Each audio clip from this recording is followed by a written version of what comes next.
one more thing for you all before you jump and fully get ingrained in your work time here for a moment. I want to go over again the relationship between the settings here under emitter for your wattage and your efficacy. Okay, so basically let's bump. Just kind of watch what I'm doing. You don't have to follow along right here. But if I was to bump this down to a lower amount, right? I started with 5,500. If I bump it down to a lower amount, it's not changing. Hang on. Let me go back down to, I think it started at 100 and this was at like 13. There we go. That still seems a lot brighter than where we started in reality. So anyway, with the watts, when you increase that, the basically it's the amount of I described it as the amount of power that's going to the light. Okay, and so it's going to burn really intense around the source of the light, but it's not going to spread as much. So when I bump this up to a couple thousand, maybe we'll go up to 3,000 in this one. Oh, look at that! It actually went. Oh, it didn't go up. Hang on. 3,000. Refresh. There we go.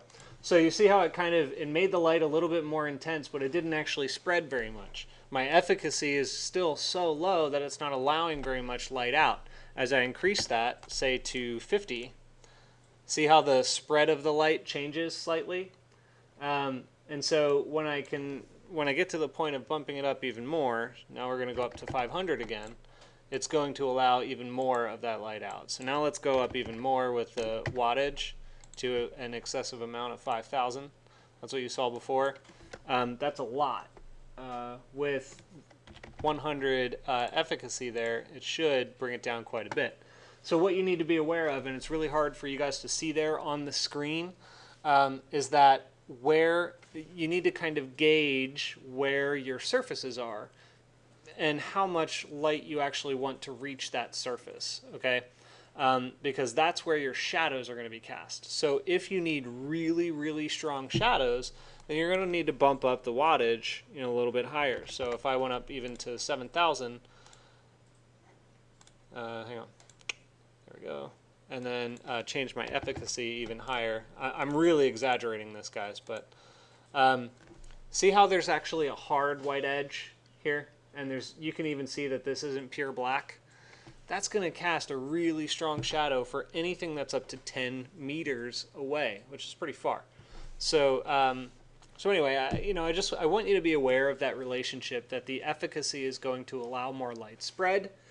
The wattage is going to change the intensity of the light that is present. Any questions?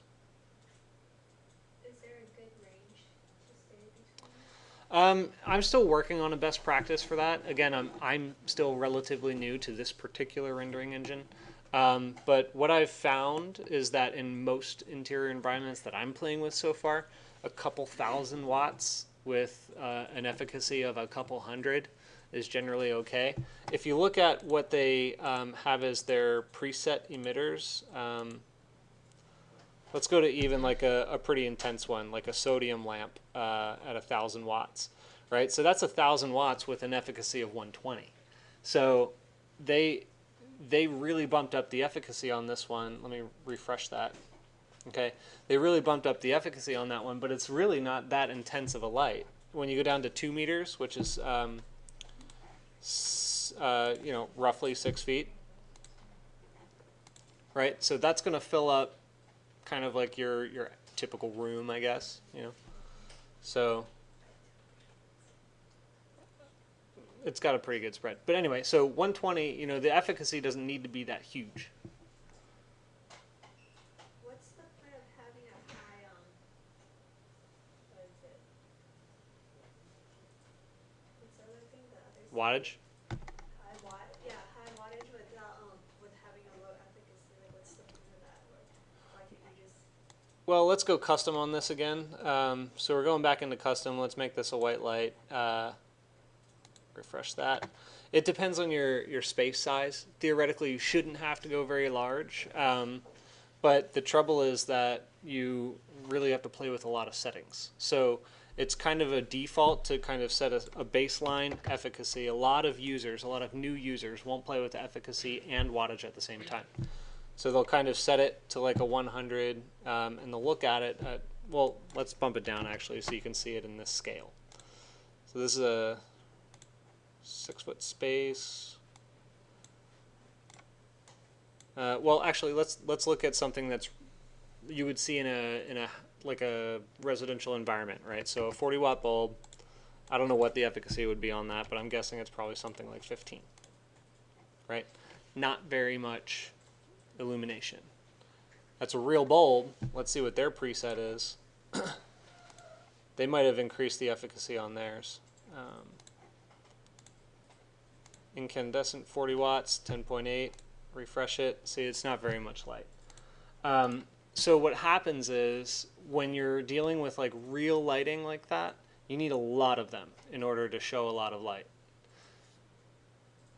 You get what I mean? Like it needs to be a real space.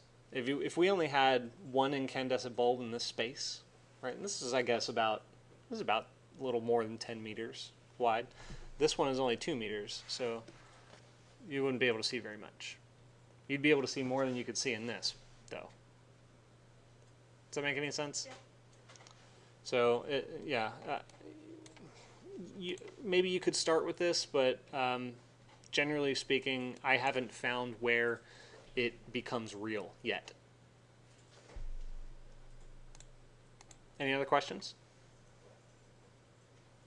I was just actually wondering, is there a way to, because it just looks like a square on there, is there a way to diffuse it? What do you mean by diffuse it? So does it look like just like a square, so it actually looks more like an actual light? You mean the element we modeled? Right. So this? Yes, we are going to get into that. Like I said when we started this exercise, we're not, right now, we just want to get quality of light. We want to understand that. Then we're going to start to look at actually modeling a light housing, right? So what we're modeling with like these lights up here, we're not modeling anything but the actual strip that illuminates. Eventually we'll have to model everything around it, but it's not as important as understanding light quality.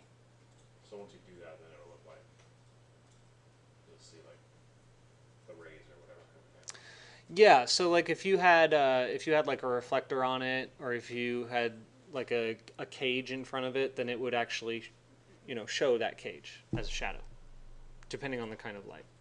You're generally speaking, well, we'll get into like IES and spotlights and stuff, which are going to be more accurate and do sharper shadows.